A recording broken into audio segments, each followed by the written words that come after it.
Hello hi guys, welcome to Vinayak believers classes. Okay so students, जो हमारे practice set चल रहे थे उन्हीं को कंटिन्यू करते हैं। आज हम क्वेश्चन करेंगे, फिर से प्रैक्टिस करेंगे। चलिए, आई होप आप सबको वीडियोस अच्छे लग रहे होंगे। वीडियोस अच्छे लगे सो लाइक शेयर सब्सक्राइब करना नहीं भूलिएगा। आपके लाइक्स, आपका शेयर करना, आपके सब्सक्राइब, आपका कमेंट सेक्शन में मुझे कमेंट्स देना वीडियो से रिलेटेड। सो ये सब चीज़ें मुझे मोटिवेट करती हैं। तो आप जानते हैं कि वीडियोस में बहुत टाइम लगता है, तो आप लोग मुझे मोटिवेट कीजिए और आपकी अपनी क्यूरी जो है वो कमेंट सेक्शन में डालिए। मैं आपको ज़रूर उसका रिप्लाई करूँगी, ठीक है। और आप अच्छे से पढ़ रहे होंगे, मुझे ऐसी आशा है आप सबसे। चलिए स्टार्ट करते हैं हमारा आज का प्रैक्टिस सेट। क्वेश्चन समझेंगे और फिर हम उसको करेंगे। ओके, हमारा फर्स्ट क्वेश्चन क्या है? एजर्शन रीजन है। जो कह रहा है, एजर्शन कहता है संघनित दूध में भूरापन में लाड प्रतिक्रिया के कारण होता है। बिल्कुल सही बात है। जब दूध को काफ़ी समय तक जो हीट के कांटेक्ट में लाते हैं तो वो दूध जो है वो संघनित होना शुरू हो जाता है। तो जैसे जैसे वो संघनित होता है तो वो क्या होता है, वो मेलार्ड रिएक्शन की वजह से होता है। उसका जो कलर होता है ब्राउन हो जाता है। आप लोगों ने देखा होगा, दूध जो है वो कंटिन्यू हीट के कांटेक्ट में आता है तो वो उसका कलर ब्राउन होना शुरू हो जाता है, ठीक है। रीजन क्या है? क्योंकि यह रिड्यूसिंग शर्करा तथा वसा के बीच होने वाली प्रतिक्रिया होती है। सो ये चीज़ जो है ये गलत है। ऐसा नहीं है कि रिड्यूसिंग शर्करा और वसा के बीच होने वाली प्रतिक्रिया है, ये नहीं है, ठीक है। सो आपके इसमें एजर्शन जो है वो राइट है, रीजन गलत है, ठीक है। सो आपको समझ में आ गया होगा, ए सही है, आर गलत है। So option number C is the right, कि ए सही है और आर गलत है। ओके, चलिए now the next question is, धात्री अवस्था में एजर्शन क्या कहता है कि धात्री अवस्था में जो ऊर्जा की आवश्यकता है गर्भावस्था की अपेक्षा अधिक होती है। बिल्कुल ठीक बात है। धात्री अवस्था में ऊर्जा की आवश्यकता जो है वो गर्भावस्था की अपेक्षा अधिक बिल्कुल होती है। ये बात बिल्कुल सही है। रीजन कहता है क्योंकि धात्री अवस्था में दूध के स्राव के कारण आयरन की मात्रा अधिक होती है। सो ये चीज़ बिल्कुल गलत है। देखिए, धात्री अवस्था होती है लैक्टेटिंग जो पीरियड होता है, लैक्टेटिंग मदर जो होती है, जो वो मदर जो बच्चे को दूध पिला रही है तो बच्चा मदर का दूध पी रहा होता है, वो स्टेज होती है जिसे धात्री अवस्था बोलते हैं। उसमें एनर्जी की ज़रूरत ज़्यादा होती है, ठीक है, लेकिन गर्भावस्था की अपेक्षा ज़्यादा होती है। ये बात भी बिल्कुल सही है। रीज़न नहीं है कि धात्री अवस्था में दूध के स्राव के कारण आयरन की मात्रा अधिक हो जाती है, तो ये चीज़ गलत है। सो आपके इसमें भी ऑप्शन नंबर आपके ए सही है और आर गलत है। So option number C is the right answer. Okay, I hope student आपको क्वेश्चन समझ में आ रहा होगा। एजर्शन रीजन कैसे सॉल्व करना है आपको समझ में आ रहा होगा। अगर दोनों सही हैं तो दोनों सही हैं। कारण जो है वो अगर उससे मैच करता है तो आपको क्लियरली उसके ऑप्शंस में दिया होता है ये चीज़ की व्याख्या कर रहा है, नहीं कर रहा है, सत्य है, असत्य है। सो आप थोड़ा सा ध्यान से क्वेश्चन को समझिएगा। ओके, चलिए, खाद्य सेवा के बड़े संस्थान औपचारिक प्रतिस्पर्धात्मक बिड बाइंग का उपयोग करते हैं। जो खाद्य सेवा के बड़े संस्थान हैं, फूड सर्विस के जो बड़े इंस्टीट्यूट होते हैं, वो फॉर्मल जो है प्रतिस्पर्धात्मक बिड बाइंग का उपयोग करते हैं। बिल्कुल करते हैं, ये बात सही है, क्योंकि यहाँ क्रेता थोक बाजार में जाकर कीमत की बोली लगाता है। तो ये बात बिल्कुल गलत है, ऐसा नहीं है। खाद्य सेवा में बड़े बड़े जो इंस्टीट्यूट्स होते हैं औपचारिक प्रतिस्पर्धात्मक बिड बाइंग का उपयोग करते हैं, ये बात सही है। लेकिन यहाँ जो क्रेता है थोक बाजार में जाकर कीमत की बोली लगाता है, ऐसा नहीं है, ठीक है। सो एजर्शन सही है, रीजन गलत है। सो ऑप्शन नंबर आपके इसमें भी सी जो है वो सही आएगा। Option number C is the right answer. Okay, now the next question is अभिकथन और रीजन। चलिए देखते हैं इसमें क्या कह रहा है ये। चलिए पढ़ते हैं। कॉलर का ब्रेक पॉइंट प्लेकेट के विस्तारित अंश पर चिन्हित किया जाता है। कॉलर का ब्रेक पॉइंट जो होता है वो प्लेकेट क्या होती है? जो शर्ट के आगे बटन की पट्टी लगी होती है उसको बोलते हैं प्लेकेट, ठीक है, के विस्तारित अंश पर चिन्हित किया जाता है। सही बात है कि जो कॉलर के ब्रेक पॉइंट होते हैं वो प्लेकेट के विस्तारित अंश पर चिन्हित किया जाता है, क्योंकि रोल लाइन, ठीक है, जो घुमाने वाली लाइन होती है मध्य अग्र रेखा से, मीन्स की मिड की जो आगे की जो लाइन होती है से पीछे की ओर मुड़ती है।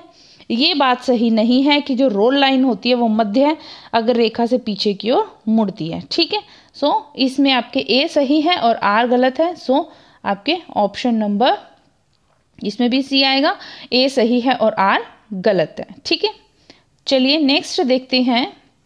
ओके, अभी कथन है कि ब्रॉकेट जो है, जरी जिसको बोला जाता है, हकबैक, जैकार्ड और टेपेस्ट्री को एक ही कैटेगरी में किया जा सकता है? नहीं, तीनों को एक कैटेगरी में नहीं किया जा सकता। ब्रॉकेट अलग है, हकबैक एक स्टिच है, जैकार्ड, टेपेस्ट्री ये सब अलग हैं, तो इन सबको एक ही कैटेगरी में नहीं किया जा सकता। ठीक है, क्योंकि सभी जैकार्ड करघे पर बनाया जाता है। बिल्कुल गलत बात, सभी जैकार्ड करघे पर नहीं बनाया जाता।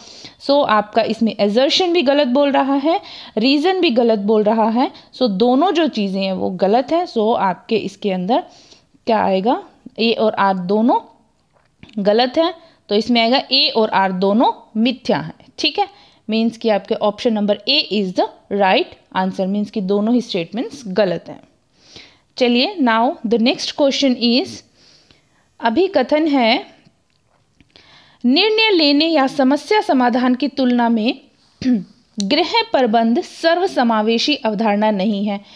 सिंपल सी बात है स्टूडेंट्स, कोई भी गृह प्रबंध करना है तो उसके अंदर हम निर्णय भी लेते हैं, प्रॉब्लम्स के सॉल्यूशन भी करते हैं। सो वो समावेशी अवधारणा कैसे नहीं है? वो तो समावेशी अवधारणा है, क्योंकि निर्णय भी लिया जाता है जब गृह प्रबंध करते हैं, समस्या के समाधान, ठीक है, वो भी सब चीज़ें होती हैं। तो निर्णय लेने या समस्या समाधान की तुलना में गृह प्रबंध सर्वसमावेशी अवधारणा नहीं है। सो ये बात गलत है, ऐसा नहीं है। ठीक है, और इसके अलावा इसमें आ जाता है आपके, क्योंकि गृह प्रबंध प्रबंधकीय कार्यकारिता की संपूर्णता पर विचार नहीं करता, ये बात भी गलत बोल रहा है। गृह प्रबंध प्रबंधकीय कार्यकारिता की संपूर्णता पर विचार क्यों नहीं करता? वो तो करता है। ठीक है, कोई भी गृह प्रबंध है वो उसको किसी भी उसको प्रबंध करना है, किसी भी चीज़ का करना है प्रबंध, तो उस पर वो विचार करेगा, निर्णय लेगा, उसके समस्या के समाधान ढूंढेगा, क्या क्या प्रॉब्लम्स हैं, क्या है, सब कैसे करना है, मैनेज कैसे करना है, वो सब चीज़ें। सो ये दोनों ही जो स्टेटमेंट्स है ये रॉन्ग बोल रहा है। तो आपके इसके अंदर ऑप्शन नंबर डी जो है, दोनों ही स्टेटमेंट रॉन्ग है, तो option number D is the right answer. चलिए नेक्स्ट क्वेश्चन पर चलते हैं। नेक्स्ट क्वेश्चन क्या कहता है? ओके, चलिए पढ़ते हैं। असर्शन है अहम वास्तविक संसार से संबंध रखता है, यह वास्तविकता के सिद्धांत पर आधारित है। अहम जो है वास्तविक संसार से संबंध रखता है, वास्तविकता के सिद्धांत पर आधारित है, ये सही बोल रहा है। जो अहम है, ईगो जिसको बोलते हैं, वो वास्तविक संसार से संबंध रखता है, क्योंकि अहम आवश्यकता को संतुष्ट करने के लिए वास्तविक वस्तुओं की खोज करता है। ठीक है, जो हमारे ईगो होता है, जो हमारी आवश्यकता है, उसकी संतुष्टि करने के लिए वो उस चीज़ की खोज करता है। जैसे कि एक भूखे व्यक्ति की भूख की संतुष्टि के लिए वास्तविक भोजन ही मिलना चाहिए। आप किसी व्यक्ति को भूख लगी है, आप उसको बातों से उसका पेट नहीं भर सकते। अगर उसकी आवश्यकता खाने की है तो वो खाने की खोज करता है, खाना खाएगा तभी उसको संतुष्टि मिलेगी। और जिस व्यक्ति की जो आवश्यकता होती है उसको पूरा करने के लिए वो व्यक्ति जो है उसके अंदर ईगो ऐसी जागती है, संबंध रखती है ईगो आवश्यकता से कि वो उसको पूरा करने की पूरी कोशिश करता है। ठीक है, तो ये बात कह रहा है। सो दोनों ही जो चीज़ें हैं वो सही हैं, एजर्शन भी सही है और रीज़न भी सही है। और एजर्शन और रीज़न जो है एजर्शन को सही तरह से वर्णित करता है। ठीक है, सही तरह से उसकी व्याख्या कर रहा है, बिल्कुल सही बात है।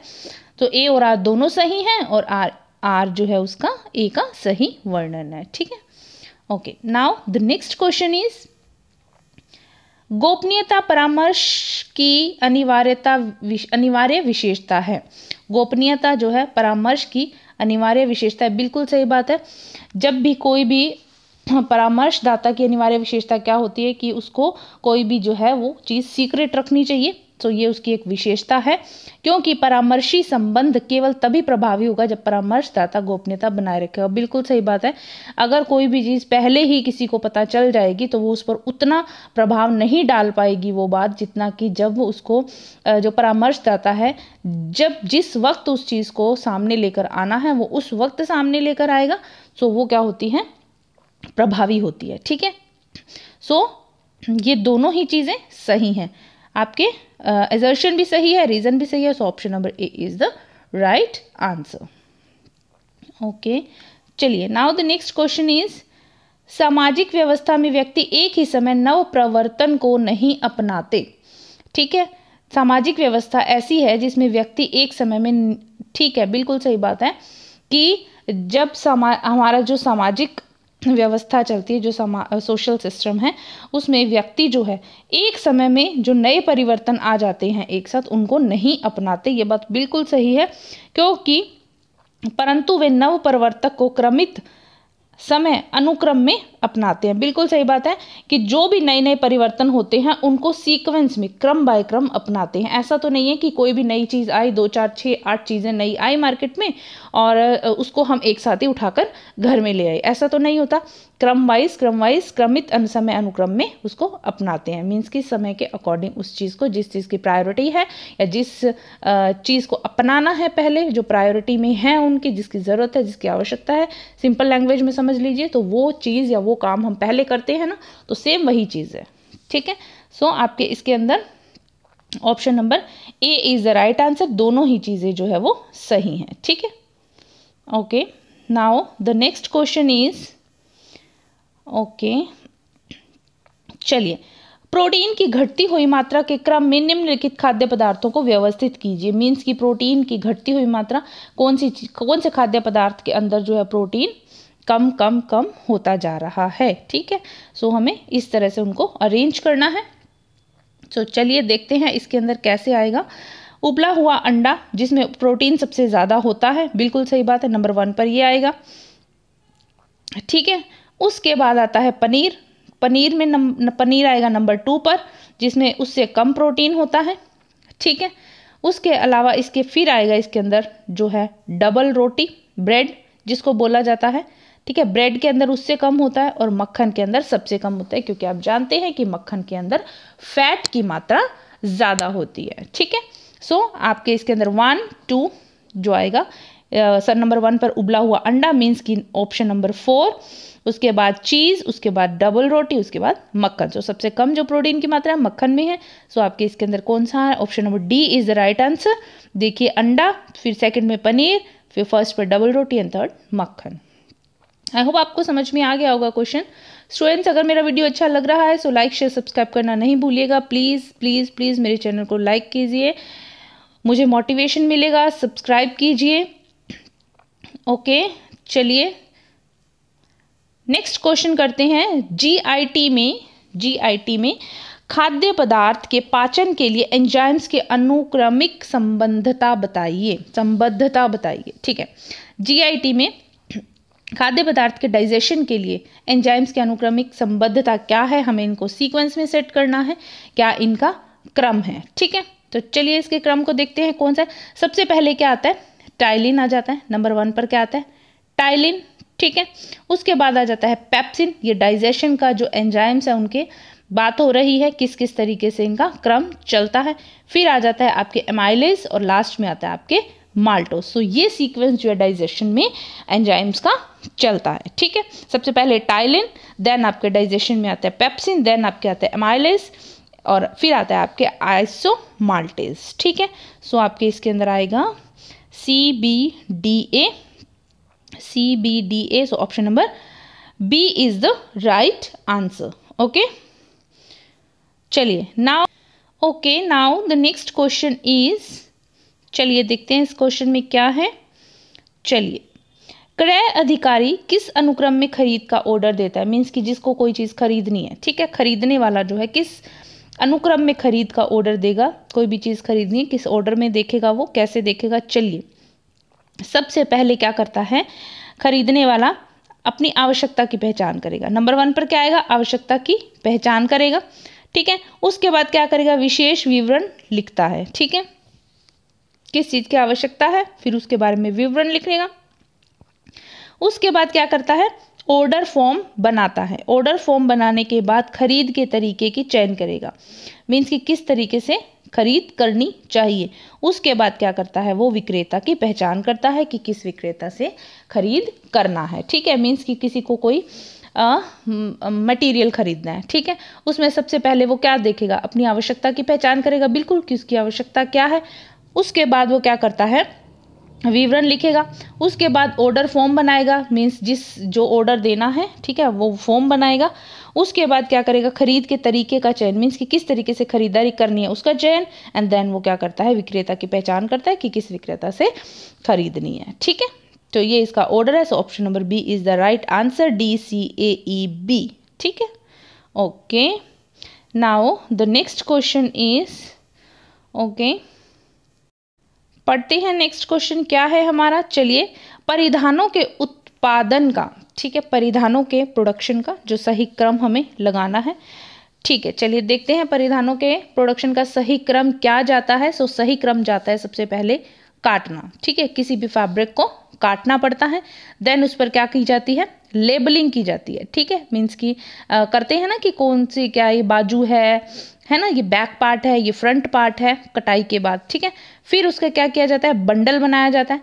बंडल बनाने के बाद क्या किया जाता है, उनको जोड़ा जाता है। सिंपल क्वेश्चन है, आई होप आप सब देखते ही क्वेश्चंस को समझ जाएंगे। इसमें ऑप्शंस, ठीक है, कि क्या पहले आएगा, क्या अनुक्रम है, ठीक है, काटना, देन लेबलिंग करना, देन बंडल बनाना, देन उसको जोड़ना, ठीक है, ये आ रहा है इसमें।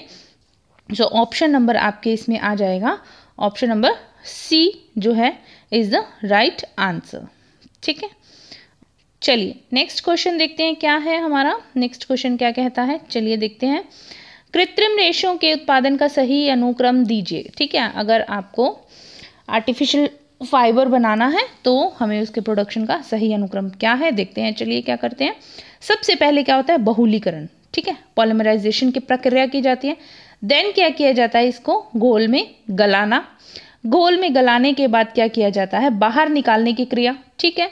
बहुलीकरण किया जाता है, घोल में गलाना, एंड देन उसको बाहर निकालना। देन क्या करना है, परिष्करण, रसायनों के साथ उपचार करना, बिल्कुल वही जो फिनिशिंग की जाती है, फिनिशिंग के जो केमिकल्स होते हैं उनके साथ उनको ट्रीट करना, ठीक है, ट्रीटमेंट उनको देना।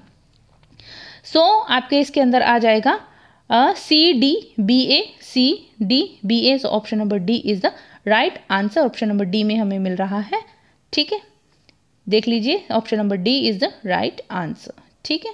चलिए now the next question is, okay, चलिए देखते हैं ये क्वेश्चन क्या कहता है। ओके, गृह प्रबंधन की प्रक्रिया में गतिविधियों का सही अनुक्रम बताइए। गृह प्रबंध करना है, उसका प्रोसेस है, उसके अंदर कैसे कैसे गतिविधि की जाती है, कैसे कैसे मूव किया जाता है, ठीक है। चलिए देखते हैं उसके अंदर सबसे पहले क्या किया जाता है, नियोजन। हम जानते हैं सबसे पहले का जो प्रोसेस है वो क्या होता है, प्लानिंग। देन आपकी क्या होता है, संगठन, ऑर्गेनाइजेशन, ठीक है, और उसके बाद आता है क्रियान्वयन, और उसके बाद आता है प्रतिसूचना। So option number B is the right answer, ठीक है, क्योंकि आप ये ध्यान देख लीजिए कि इसके अंदर ऐसा नहीं होगा कि नियोजन, संगठन, प्रतिसूचना पहले आ जाएगी, क्रियान्वयन बाद में होगा, बिल्कुल गलत। नियोजन, क्रियान्वयन, संगठन, प्रतिसूचना ये भी नहीं होगा कि पहले हम प्लानिंग कर लें, क्रिया शुरू कर दें और संगठन बाद में, ऐसा भी नहीं होता।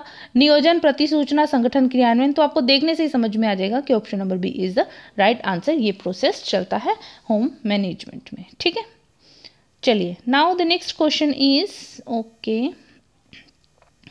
ये कूट वाला क्वेश्चन है। चलिए हम इसको पूरी कोशिश करेंगे स्क्रीन पर आपको थोड़ा क्लियर हो जाए। चलिए, participatory rural, okay, participatory rural appraisal, PRA, ठीक है, टेक्निक जो है प्रयुक्त करने में किन सोपानों का अनुपालन किया जाता है, कौन कौन से जो स्टेप्स हैं वो यूज़ किए जाते हैं और कैसे कैसे किए जाते हैं। सो ये हम देखते हैं कि कैसे कैसे किए जाते हैं इनको। देखिए सबसे पहले इसके अंदर क्या आ जाता है आपके, सबसे पहले इसके अंदर आ जाता है ग्रामवासियों को मिलना, ठीक है। सबसे पहले क्या आएगा, ग्रामवासियों को मिलना नंबर 1 पर, ओके।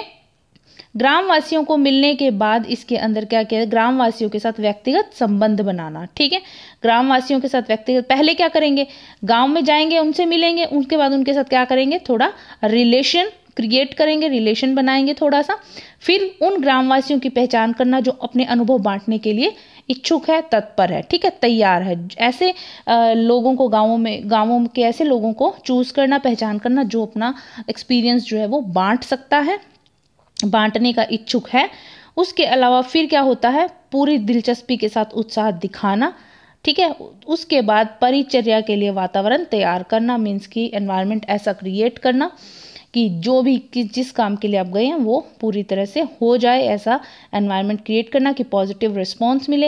एंड देन क्या होता है, साक्षात्कार के लिए उपयुक्त स्थान का चयन करना, मीन्स कि फिर इंट्रोडक्शन होता है उसके लिए, इंटरव्यू जिसको बोलते हैं, सॉरी इंटरव्यू, साक्षात्कार के लिए उपयुक्त स्थान का चयन करना। सबसे पहले क्या करोगे, ग्रामवासियों से मिलोगे, उसके बाद क्या करोगे, ठीक है, उसके बाद उनसे व्यक्तिगत थोड़ा संबंध बनाओगे, बातचीत करोगे, जो कि आपके ऑप्शन नंबर ए में आ रहा है, देखिए, ठीक है, देख रहे होंगे आप सब। उसके बाद इसके अंदर क्या करते हैं, उन ग्रामवासियों से बात करना, फिर उनकी पहचान करना जो तत्पर है अपने बांटने के लिए अपने अनुभव, फिर पूरी दिलचस्पी के साथ उनसे बात करना, देन आपके वातावरण तैयार करना, और देन आपके इसके अंदर आता है इंटरव्यू के लिए उपयुक्त स्थान चयन करना। सो इसके अंदर आपके जो आ रहा है आपके option number C, option number C is the right answer.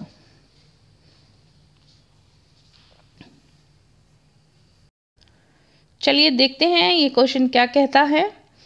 Okay, दत्तक ग्रहण प्रक्रिया की अवस्थाओं को सही अनुक्रम में व्यवस्थित कीजिए। ठीक है, दत्तक ग्रहण प्रक्रिया की अवस्थाओं को सही क्रम में हमें व्यवस्थित करना है। सो इसके अंदर हम देखते हैं सही क्रम क्या आता है। सबसे पहले क्या आएगा, अवेयरनेस जिसकी बात होती है, जागरूकता की बात होती है। उसके बाद जागरूकता के बाद क्या करते हैं, रुचि दिखाते हैं, ठीक है, उस काम को करने के लिए। फिर क्या करते हैं, मूल्यांकन किया जाता है। मूल्यांकन करने के बाद क्या किया जाता है, इसके अंदर आपके जांच के लिए प्रयोग किया जाता है। ठीक है, जांच के लिए प्रयोग करने के बाद दत्तक ग्रहण किया जाता है। ये होती है इसकी प्रोसेस में। सबसे पहले अवेयरनेस जरूरी है, फिर रुचि आएगा, उसके बाद मूल्यांकन किया जाता है। इंटरेस्ट तो है लेकिन हम मूल्यांकन भी तो करते हैं ना।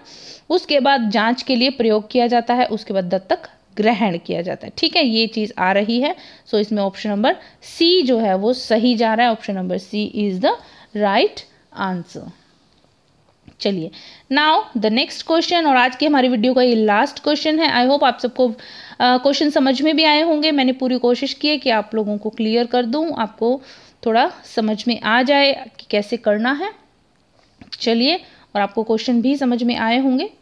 चलिए, मापन के निम्नलिखित पैमानों को निम्नतम से उच्चतम के अनुक्रम में व्यवस्थित कीजिए। मीन्स कि सबसे नीचे से शुरू करते हुए उनको उच्चतम तक लेकर जाना है। इस तरह से हमें क्रम चूज करना है। सबसे पहले क्या आ जाता है, नॉमिनल माप। ठीक है, सबसे पहले क्या आता है इसके अंदर, नॉमिनल माप। उसके बाद इसके अंदर आ जाता है ऑर्डिनल माप, जो नंबर 2 पर आता है, ऑर्डिनल माप। उसके बाद आता है इंटरवल माप, और उसके बाद इसके अंदर आ जाता है रेशियो। 3 पर ऑर्डिनल एंड 4 पर रेशियो माप। नंबर 1 पर आपके आते हैं नॉमिनल, देन ऑर्डिनल माप। ठीक है, नंबर 1 पर नॉमिनल, ऑर्डिनल, देन आपके इंटरवल माप, और देन आपके रेशियो माप। ठीक है, सो 3 2 1 4, 3 2 1 4 आ रहा है आपके ऑप्शन नंबर सी में। So option number C is the right answer. मापन के जो पैमाना है उसको निम्नतम से उच्चतम स्तर में इस तरह से लेकर जाते हैं। ठीक है, सो इसको उल्टा भी पूछा जा सकता है। उल्टे में सबसे पहले क्या आ जाएगा, रेशियो माप आ जाएगा, फिर क्या आएगा, इंटरवल माप आएगा, फिर ऑर्डिनल, और फिर नॉमिनल। सो किसी भी तरह से पूछा जा सकता है क्वेश्चन, ऑपोजिट साइड में भी पूछा जा सकता है। सो ठीक है, सो स्टूडेंट्स आई होप आप सबको ये वीडियो समझ में आ गया होगा, क्वेश्चन समझ में आए होंगे, अच्छे लगे होंगे। मेरा वीडियो अच्छा लगे सो लाइक शेयर सब्सक्राइब करना नहीं भूलिएगा। Thank you so much for watching my video. Keep supporting, keep learning. Easy way है स्टडी का, सो करते रहिए मेरे साथ, बने रहिए। God bless you all, bye.